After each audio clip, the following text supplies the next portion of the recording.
The contents of this podcast are for informational purposes only and should not be considered medical advice.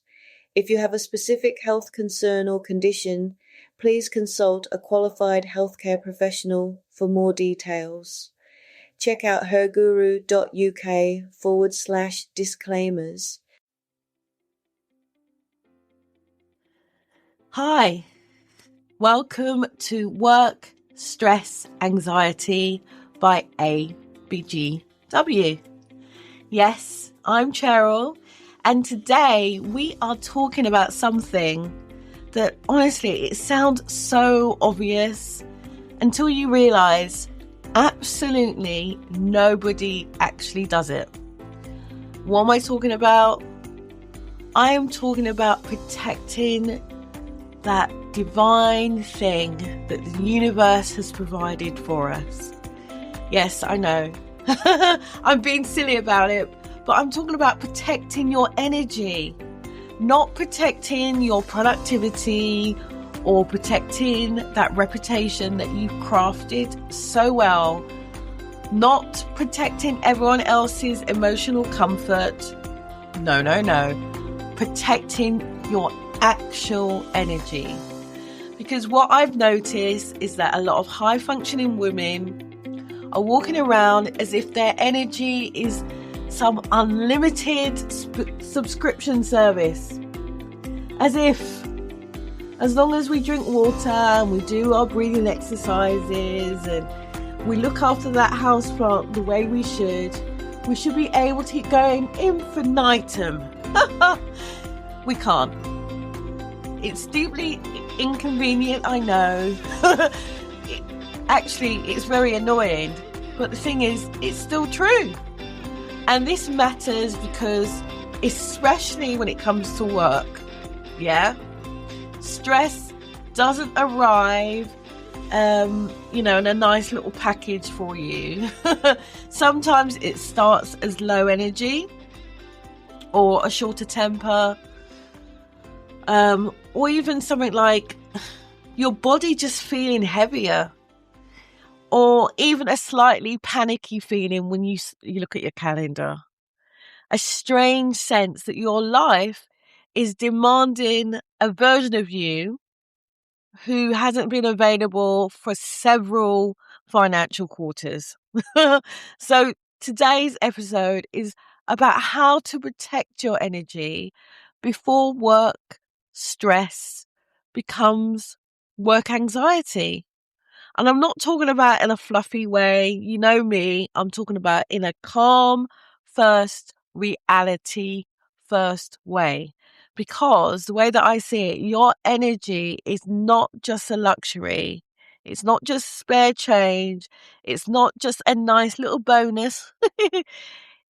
If everything else is going well, your energy is so crucial to how you go about your day, the way you think, the way you interact with people. And if you don't protect it, eventually your body will start protecting it for you.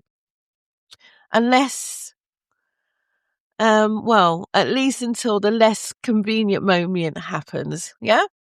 Okay. May seem obvious. It's really interesting.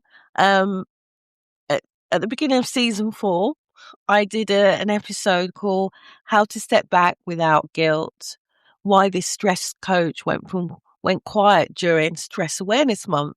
And I'm referring to it because this is not as, how can I put it? I don't believe in theory, right? I believe in practice. This is not me standing on a little well-being podium here. During Stress Awareness Month, I was very aware of stress, which frankly was not the branding opportunity one might hope for. And it reminded me how easy capable women can become experts in helping other people notice stress while quietly dismantling their own. And it was really funny. During Stress Awareness Month, which was April here in the UK, I noticed myself bordering on anxiety. I'm not being dramatic here. I'm not talking about throwing everything in the bin. More like a creeping sort of edgy sound, like in a horror movie. My system felt more activated than usual. My capacity felt thinner. Had that feeling where everything technically looked manageable, but my body was starting to mutter things to me. Are you absolutely sure about this, Cheryl? And because I work in stress recovery, this is particularly a ridiculous thing to think about, right? No. You can find yourself thinking, well, I should be fine. This is my area. Come on, which is absolute nonsense. Knowing about stress does not make you immune to it. Being trained in calming tool doesn't turn you into some stainless steel, nervous system app. Okay. It just means you may notice the signals earlier if you're willing to be honest. That's one of the things I've learned over the years. And when I hear other people talking about honesty, I literally jump up and down, because that's what it's about. It's about being willing to be honest with yourself about what you don't like, what you don't do like, what you can say yes to, what you can say no to. And it was really interesting because around that time, I was also noticing something else. I have one of those Garmin smartwatches, which I love, by the way. And sometimes it's really cool because it shows my energy. It has like a sort of like little sort of, I don't know, semicircular body battery thing on it. And it was low. But there are days when that happens, when you feel like as if, you don't want to show up. But the thing is, it was sitting at 0 for a couple of days, as if it was looking at me and saying, Cheryl, I've run the numbers, and frankly, I'd rather not get involved. And I was talking to a friend, and she said her watch has been showing a similar thing: low energy, not properly recovering properly. She's running on fumes. We're both premenopausal. I don't know if that's got anything to do with it. I don't know. I'm not making any medical claims here. I'm not interested in diagnosing anyone through a podcast microphone, because that would be deeply irresponsible and frankly quite weird. But I am naming the lived experience that many women recognize. Energy changes, hormonal shifts can affect sleep, stress, tolerance, recovery, capacity, even just your mood. Life doesn't always ask, politely whether your body has enough in the tank before it hands you another demand. And yet, this is what makes me laugh, the world still expects the same output day in, day out. Work still wants the email. Your family still wants the answer. The house still needs that laundry folding. And your calendar still behaves like a little tyrant with color coding. Do you know, it's so funny. I was thinking about it this morning, how I'm normally very, very good with my calendar. Normally, even if something's provisional, I'll put it in, tentative, whatever. And I didn't, and I kind of double booked myself, which rarely ever happens. And I remember sending 2 emails out apologizing to say, I'm really sorry, I doubled myself. I feel quite foolish, really. And then I thought to myself, why do I feel foolish? I feel foolish because I know that, things have been affecting me recently, and I haven't been on the ball as I normally am. This is where us high functioning women get caught out, because we think, I've done hard things before, I can do this. And the question is, what will it cost me though, trying to keep doing all these things? Anyway, a lot of high functioning women have been trained to ignore those 4 letters, that 4-letter word, cost. COST. It's like we go around as if there are no consequences, there are no costs to the things that we do. We're very good at measuring output. We do it with our subordinates. We do it with other people. Did I reply? Did I keep everyone calm? Did I meet that deadline? But we often are terrible at measuring depletion. What did that cost in my sleep? What did that cost in my patience?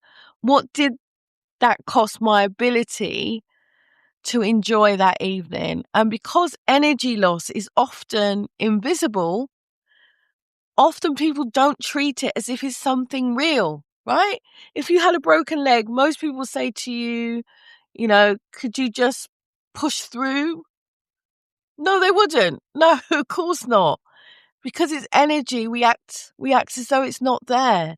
And let's be honest, some workplaces might still create a webinar about these things. But the thing is, when your energy is low, when your nervous system is overloaded, when your sleep is progressively getting poorer, that's when you start noticing anxiety is creeping in, and people often act as if the solution is simply effort.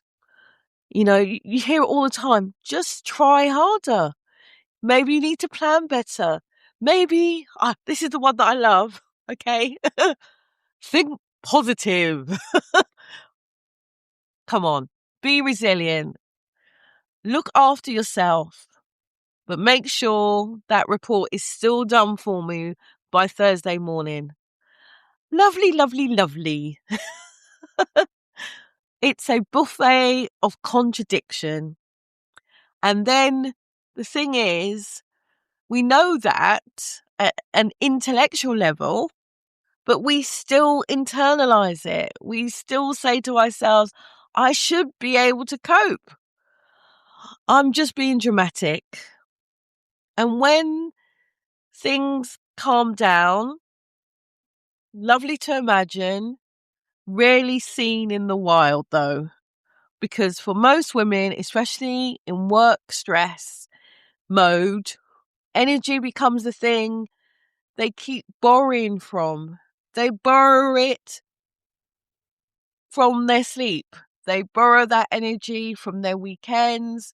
They borrow that energy from their so-called lunch breaks. They borrow that energy from joy. That's why I keep going on about outrageous unconscious joy. It's that boundless energy that you have when you're in that flow state where everything is balanced in life. I won't go on about it now, but I just want you to remember we don't have infinite amounts of energy, and we keep borrowing it from our body, and it's like we almost borrow it from tomorrow. Do you know what I mean? And eventually, then tomorrow arrives, and the debt collector comes, and that debt can look like anxiety. It can look like irritability, brain fog. It can look like being exhausted, but just unable to switch off. And the thing is, I want to say this out loud, even to myself. This doesn't mean that you are weak. It means your system is giving you information. What do we do with information? We evaluate it. So here is the shift I want you to make today. Stop asking, how do I keep doing? How do I keep doing this? How do I keep going? Ask yourself, what is my energy telling me? Because your energy is not just like your fuel gauge on the car. It's feedback. Low energy might be telling you that the demands are just too high. Your role has expanded, but the support hasn't. Your body needs attention. Or simply that, you know what, I need to start protecting my sleep. And sometimes, yes, low energy might be a sign of something else. And yes, it's appropriate that you speak to your GP or another health professional. But this is this is about your ability to function. This is not about making a fuss or being dramatic. This is about dealing with something called reality. This is protecting reality. And when work stress is part of the picture, we also need to look at the workplace conditions, not just your own personal coping mechanisms.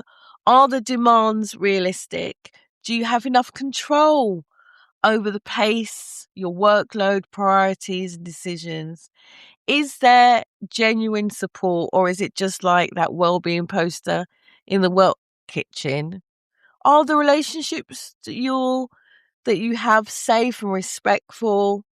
And is your role clear? Because I know that's one of the biggest things people talk to me about, that their role has changed and they're unclear of the expectations that are being asked of them. And has change been handled with clarity? Because that's really important. We work in a modern office environment now. Change is happening all the time. So because of that, you can't solve a demand problem with just, I don't know, having a nice bath or even lighting a nice candle. The candle may be doing its best, but it's not a workload review. So I want you to think about doing this little practice today. I call it the energy cost check. Before you say yes to anything, before you push through, before you assume you should be able to do something, I want to ask yourself 4 questions. These are the 4 questions. What is this asking of me? And I want you to think not just about your time, I want you to think about your energy levels, okay? And your ability to be patient, manage people, your decision-making capacity. Number 2, do I actually have the capacity for this today? I'm not talking about if you've had 9 hours, if you've had your 9 hours sleep here. That's not what I'm talking about. I'm talking about today, in this moment, is my body capable of this? Number 3, what will it cost me if I say yes automatically? Will it cost you sleep, your ability to be present, your concentration levels, your self-respect? And number 4, what is one smaller, clearer response that I can make? It might be I need to check my capacity before I commit to this. It might be I can't do this, but I can do that. Or it might be, do you know what? Is this urgent? If this is urgent, I might need to put something else on the back burner. I need support with prioritizing this. And the thing is, this is not being rude. This is reality in a sentence form. It's something, sometimes for me, the beginning of recovery. As you know, relief is different from restoration. Okay. Relief is the thing that happens that helps you feel a little bit better now, like having a nice cup of tea, like I have here in my ABGW mug, or a 5-minute reset, or just going for a walk. Yeah. Relief matters, but restoration is so much deeper than that. Restoration asks, what needs to change so that I am not need emergency relief every day? And that might mean a workload conversation. It might mean changing your sleep routine. It might mean less automatic availability. Or it might just mean saying no more. dread to think. This is where protecting energy becomes more than self-care. It becomes about self-respect, because sometimes the bravest thing is not doing more. Sometimes the bravest thing is noticing, I am not recovering here. So what I would like you to take away from this episode, if anything, I want you to remember, you are not an infinite resource.